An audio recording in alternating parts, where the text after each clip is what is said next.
Hello everyone. This started out as a very interesting year, 2012. We were very successful in stopping Japanese whaling activities, and I've always found that you have to expect the unexpected. So on April 13th, I found myself arrested at Frankfort Airport on an extradition demand from Costa Rica, of all countries. Came as a bit of a surprise, but it goes back to about 10 years ago when we intercepted some poachers in Guatemalan waters. They happened to be Costa Rican poachers, but the Guatemalan government gave us permission to intercept them and stop their illegal activities, which we did. Nobody was injured. There was no property damage to their vessel, but we carried on to Costa Rica, and I found myself being charged because the fishermen complained. These shark poachers complained and said that we had endangered their life. Well, we didn't. But anyway, we went into court because we were making this movie called Sharkwater, which turned out to be quite a very famous and award-winning movie. And most of the footage was gathered from that incident with this Costa Rican vessel called the Veradero, which was illegally finning sharks.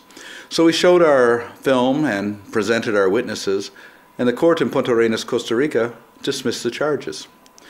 So we went back to our vessel, and 2 days later, we were arrested again.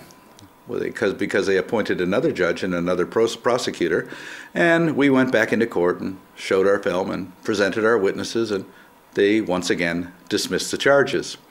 And then we got clearance to leave Costa Rica, and we left. We were working with the Cocos Island Rangers and providing them with equipment and supplies and helping them to clean up the toxic waste that was on the island. And didn't hear anything more about it for 10 years when suddenly I found myself arrested for the endangerment of the lives of these fishermen, who, by the way, were never injured in any way whatsoever. Why is this happening? Good question. Interpol dismissed the warrant from Costa Rica as being politically motivated. So in every other country it wasn't there. I just happened to have the bad luck of landing in Germany. How was I to know that Germany was going to act on a Costa Rican warrant? It's very coincidental that this warrant was issued in October of 2011, the same month that the Japanese got $30 million from the Tsunami Earthquake Relief Fund in order to use that in their efforts to undermine Sea Shepherd's activities. They started by a civil suit against us in the United States court, which they lost.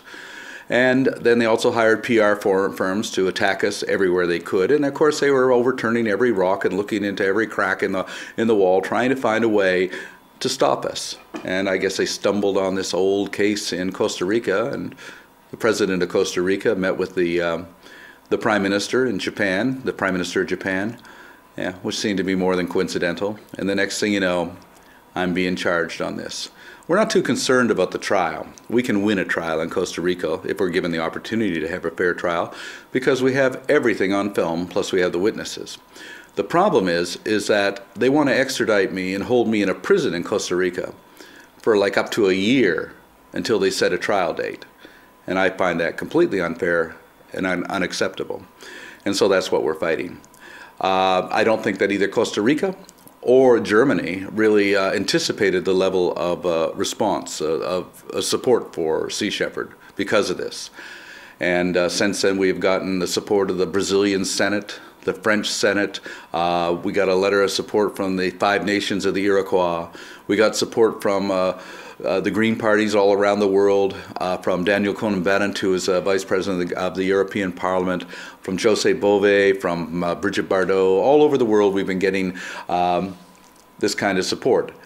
And I think that this has turned out to be a wonderful opportunity to focus international attention on the real problem here, which is the illegal killing of sharks. And for what? For a bowl of soup. That's pretty much what they're being wiped out for, so that a status symbol can be enjoyed for a very short time until they go extinct in China. So we're looking on this as a great opportunity to focus that attention on this issue. And I'm confident that that we'll be able to use it in that way.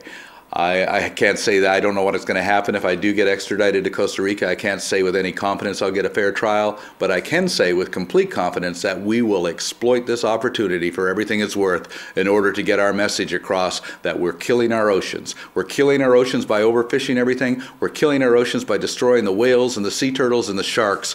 And I think it's worth the risk. We don't live on this planet with a dead ocean. The oceans die, we die. It's as simple as that. So I think that's certainly worth the risk of being jailed in Costa Rica. I think it's certainly worth the sacrifice of having my freedom restricted.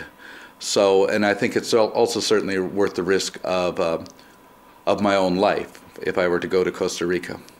Because this is bigger than any of us. This is really about the protection of the entire human species, because we're undermining the very life support system which supports us, and that is the oceans.